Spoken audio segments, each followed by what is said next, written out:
The economic recovery, I believe, has arrived.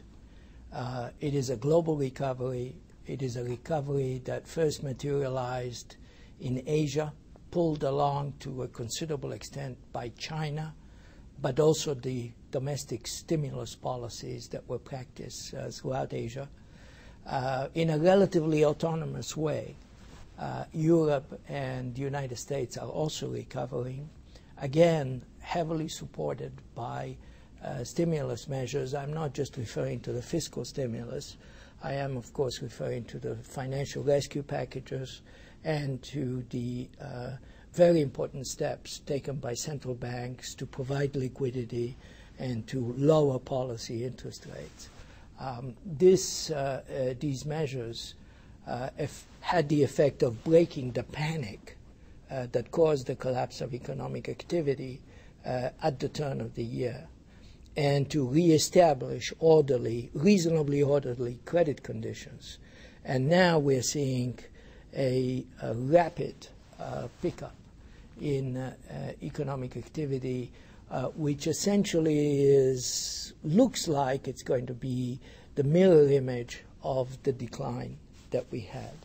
But again, this reaction and this very positive news should not lead us into any complacency, because many of the vulnerabilities that were there before the crisis and were made worse by the crisis are very much present in the banks, in the overextended households, in the overbuilt housing markets in many countries.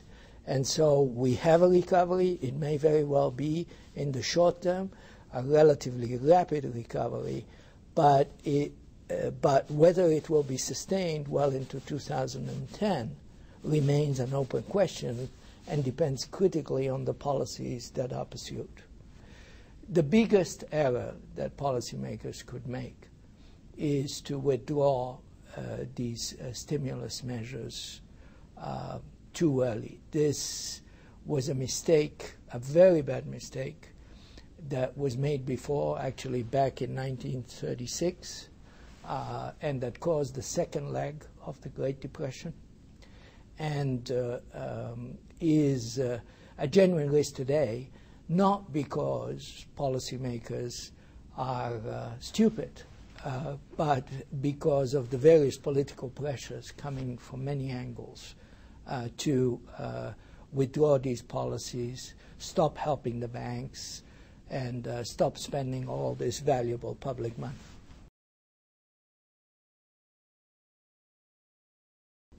Well, the current G20 summit, to lower expectations, is billed as a stock-taking summit rather than a summit where a lot of new ideas are coming on the table. And so you have the customary gargantuan communique that covers every possible issues. But in terms of the real discussion among leaders, which, by the way, is not easy to predict in advance because leaders are leaders, they tend to do what they want to do. In terms of the most important issues that I expect to be on the table is the issue of financial regulation, and I expect executive compensation, for better or worse, to be one of the issues that they talk about. Of course, they'll be trying to assess the current economic situation and how predictable or rather sustainable the recovery is. And then another very important item for discussion, I suspect, will be the speed at which government support policies will be withdrawn. The U.S.-China trade dispute on tires will have, in my view, a negative effect on the discussions because coming so soon before the meeting begins, and these measures which have been taken by the world's largest economy, the leader of the G20, the United States, I think it will increase the degree of cynicism about protectionism and about the ability and the legitimacy of U.S. leadership of the discussions. I think also that China's collaboration in just about every area of the G20 agenda is crucial. China is playing an absolutely central role in the recovery of the Asian continent, with very important increases in imports. So this will, I think, sour the atmosphere and gives the wrong message.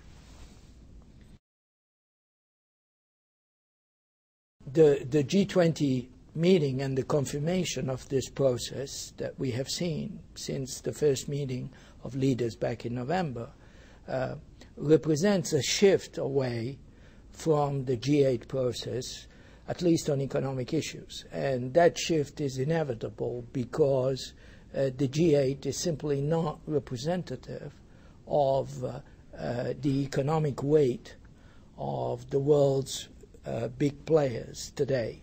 The economic weight of China, of India, of Brazil, and other developing economies is such that they must be included in these deliberations of international economic strategy. So is it a good thing? Yes. It is a step in the right direction.